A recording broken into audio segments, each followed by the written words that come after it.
What makes a man leave one faith tradition for another and rise to become one of the most respected voices in the Catholic Church? This is the extraordinary journey of Peter Elliott, the Australian bishop whose life of conviction, scholarship, and service has left a lasting mark on modern Catholicism.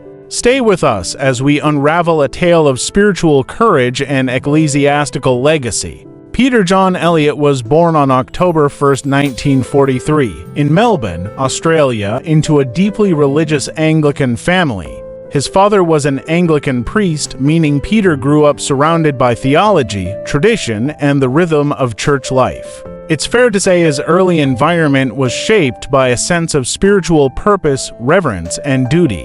As a young boy, Peter showed signs of being intellectually gifted. But more than that, he was reflective, often pondering the deeper questions of existence, morality, and God's nature. This curiosity would shape the rest of his life. He attended Camberwell Grammar School and later studied history and theology at the University of Melbourne, where he began to explore different theological interpretations not just within Anglicanism but also in Catholic and Orthodox traditions. What stood out even then was his hunger for depth. Not satisfied with surface-level answers, Peter wanted theological precision and rooted tradition. By the late 1960s, he experienced an inner tug. Something was calling him away from Anglicanism. He began studying Catholic theology, the teachings of the early church fathers, and the writings of the saints. This wasn't a rebellious phase, it was a search for truth. Then, in a bold and deeply personal decision, Peter converted to Roman Catholicism in 1968. This was no small choice. Remember, his father was a priest in the Anglican Church, and the two had shared years of spiritual connection.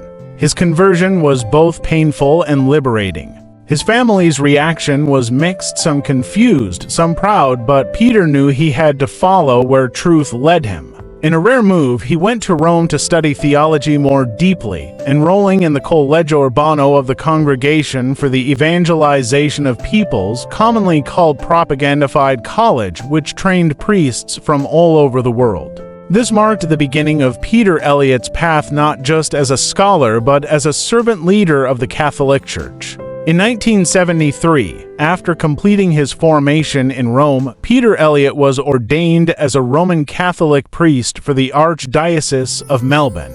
This moment marked the official beginning of a lifelong mission serving the Catholic Church not only in Australia but also globally. From the start, he was no ordinary parish priest. His sharp intellect and deep theological grounding were quickly recognized. He was chosen for further studies and earned his doctorate in Sacred Theology STD from the Pontifical Lateran University, one of the most prestigious institutions in the Catholic world. His doctoral focus: liturgy and sacramental theology.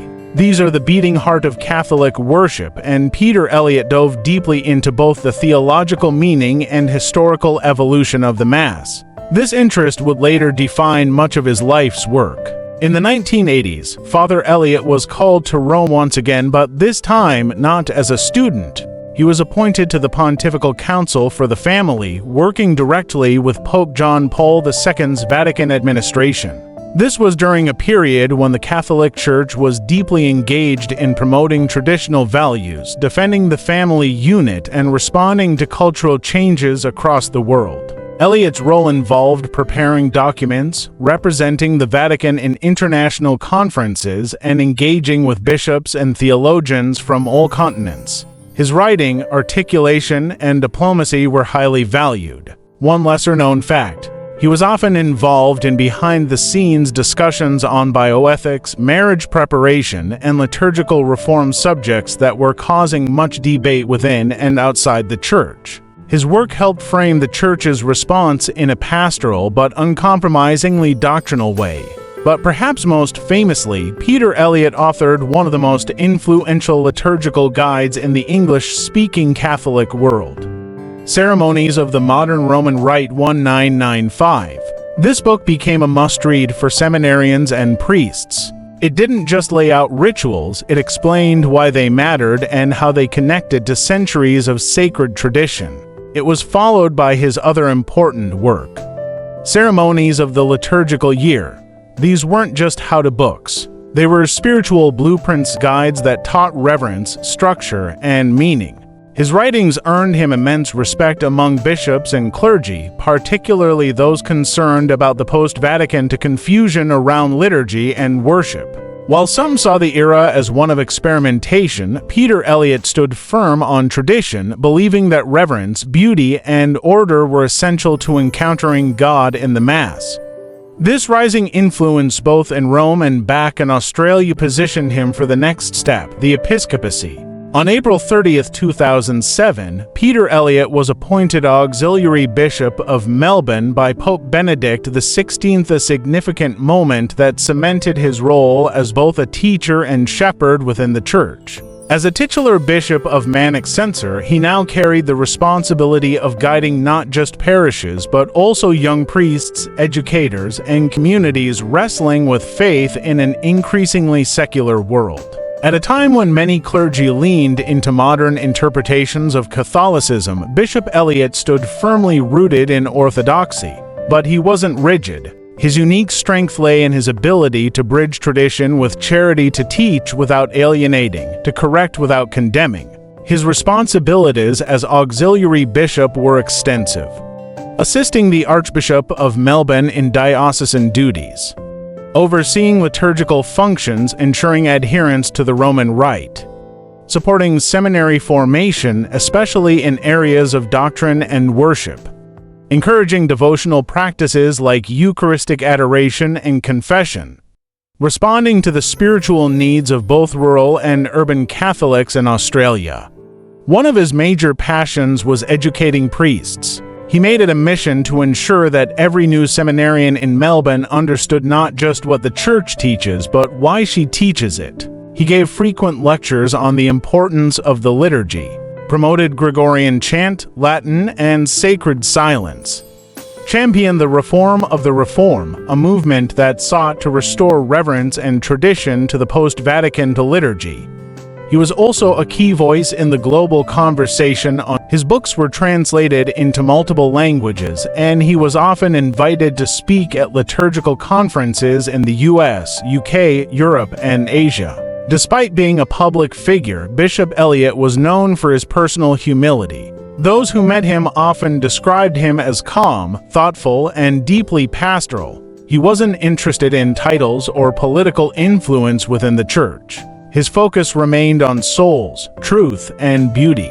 It was this grounded nature that made him such a powerful influence not just in cathedrals or academic circles, but in the hearts of everyday Catholics looking for clarity in a confused world. But his work wasn't just about liturgy or theology. There was a mission even closer to his heart, bringing Anglican communities into full communion with the Catholic Church. And for that, he played a historical role in a global church initiative. One of the most profound parts of Bishop Elliott's legacy was his leadership in helping Anglicans return to full communion with the Roman Catholic Church. He understood this journey deeply. After all, it was his journey too. When Pope Benedict XVI issued Anglicanorum Coetibus in 2009, it opened the door for Anglican clergy and faithful to join the Catholic Church while retaining much of their spiritual heritage, including liturgical traditions and community structure. Bishop Elliott was appointed to guide this transition in Australia. He was the delegate of the Congregation for the Doctrine of the Faith on the formation of the Personal Ordinariate for former Anglicans in Australia. This was a historic moment not just administratively, but spiritually.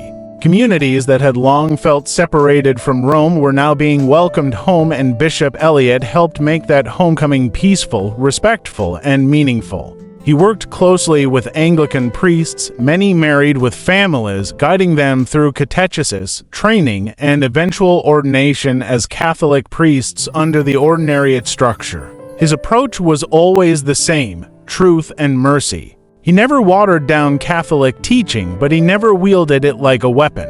He welcomed people with open arms and a clear mind. Even after his retirement in 2018, Bishop Elliott continued to write, teach, and advise on liturgical matters. His legacy today lives on in several ways.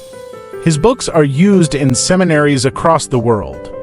His liturgical vision continues to influence the reform of the Reform movement. His role in Anglican Catholic unity is remembered as one of care, not conquest.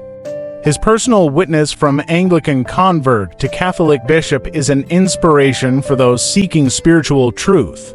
In a world of noise, Bishop Peter Elliott was a voice of clarity. In an age of liturgical experimentation, he was a model of reverence. And in a church struggling to hold unity with diversity, he was a quiet champion of authentic Catholic identity. He once said, "We do not worship to entertain, but to enter into the mystery of the living God."